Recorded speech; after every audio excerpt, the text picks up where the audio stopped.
we're going to have a fruit trial, and here comes the review. So welcome to this video, and today we are about to review this food. Tastes like Embark on a journey. Yeah. You have to tell them that this is really native. very native because it's more on From the first bite mo. bite, it tastes like sirisa. So it tastes like guava. But it looks like coconut husk. Look Right. And the final taste, really.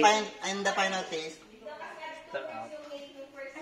it tastes like star apple talaga. Blood dry. That is the reality. Star apple Okay. na na-stuck siya ng 2 weeks. But- native ka, di ba? but Ganun kapag native eh. No, but there are fruits that are yummy. Like this one, this is yummy. But this one, but this one is so bad. Bad review. Bad review na naman. Okay, because we didn't taste it. I really We're did going to not. cut it out. It look like Ito na, kunti lang ako.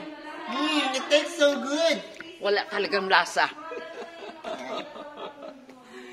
Ito seed.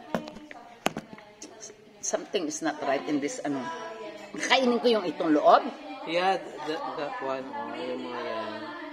Kasi yan yung... Iya, pero ito na yan. Ito, saan galing ito? Yeah, that one. Ito, kaya ko itong, pwede kong kainin ito? Yeah. Hindi talaga.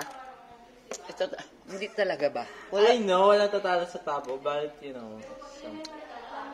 Yeah, native foods. I mean, okay. Santol. Yeah. Hello. Oh, hello. Hello. Hello. Is it a high tree? Yes. Wrong info ka na naman. Wrong info na naman. Okay na sana yung idea.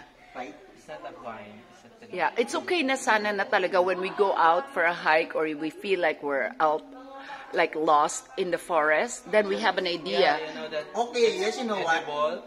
It's not In poisonous. the forest, there's lots of fruits. And then, okay, tuloy. No, Rizal, Palawan. Oy, actually, yung Rizal, Palawan, yung forest nila, maraming mga dense forest doon na maraming mga wild fruit. I like the word dense forest, pero hindi na siya dense ngayon. Inuubos na rin ng mga politicians natin ang Rizal, kapaligiran. Palawan. Have you been there? Rizal is... I've been to Rizal 3 weeks ago. But yeah, monocropping, yeah, it destroys the What is that? forest. Monocropping. Oh yeah, okay, monocropping, yes. And that's the problem. But what do we do? What can we do? How do we educate people? What do we need? How are we gonna educate? How are we? Okay. Marami talaga doon sa Rizal, sa mga dense forest nila, yung mga wild fruits kasi yung mga tao doon sanay kahit sa mga wild fruits. Native talaga Yeah, sila. native fruits But talaga. can we They go have hike there? raspberry there. Can we go hike there one day? But it's danger for us kasi Why? na kung hindi tayo known doon, well known sa kanila. Yung Is kung paano nabubuhay yung mga tao. Gamit yung mga native without education. Kasi nga, ang lahat ng school. That is the reason why parang pinako-course ng DepEd yung local community na i-engage yung kanilang mga anak. So what we're talking about really is from being crazy now. We're talking about the native of Palawan, how we can reach their areas and also do some research with them. But so far, you said we're not supposed to go there because they will go, "Poop," and then you're gonna get a venom. No, it actually, there's a lot of researchers try to reach out their culture. So it's But hard. you know what? Kasi nga diba, rich culture talaga sila. At pinipreserve talaga. But I think it's Na-isolate possible. nila yung culture nila sa isang community. That is the reason why, habang, pinupuntahan sila, The more they go farther. Go farther. Right. So, that is the reason why, tignan mo yung taot bato. Yung taot bato ngayon sa Tres Marias, asa na sila? Di wala na taot bato doon. The reason why, Oh, that Tres Marias, I know that the one in Batarasa. no, that is Rito ba? boundary actually, walang exact location kung asan talaga siya So they saan keep talaga siya moving nakamark. up. they could go Tignan mo, farther. There are some researcher na pupunta doon, tapos yung reason kung bakit nawawala sila, kasi parang na-invade na sila.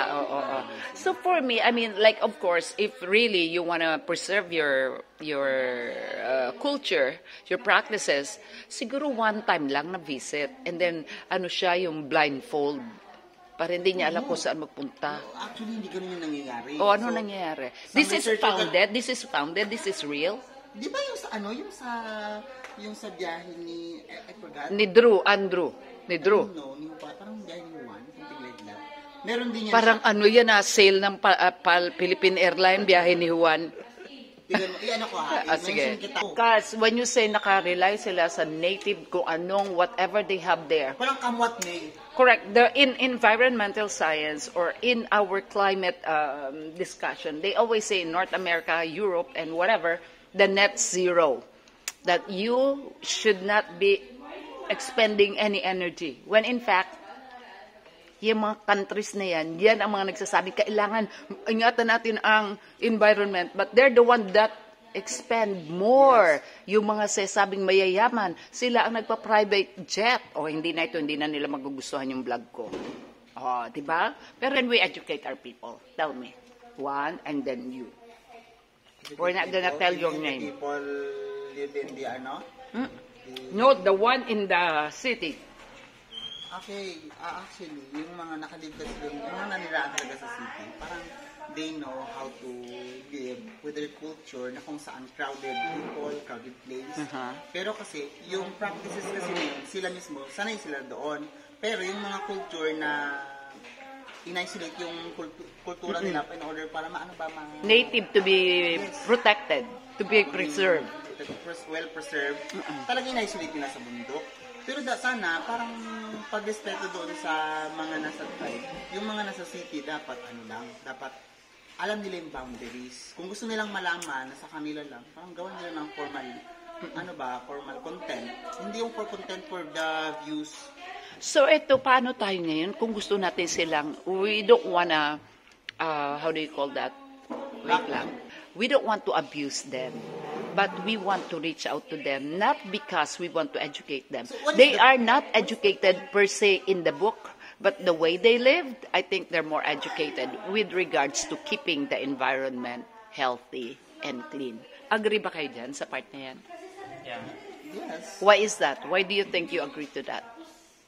Because during the time, the primitive people lived for so many years without electricity, without machine.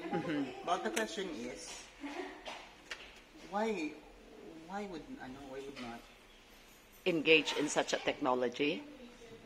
Well, you know what? Maybe one day we should have a discussion in this one. I really would like to have a discussion in this one. Let's do a research about this, and we're going to. Yeah, we will. Honestly, okay.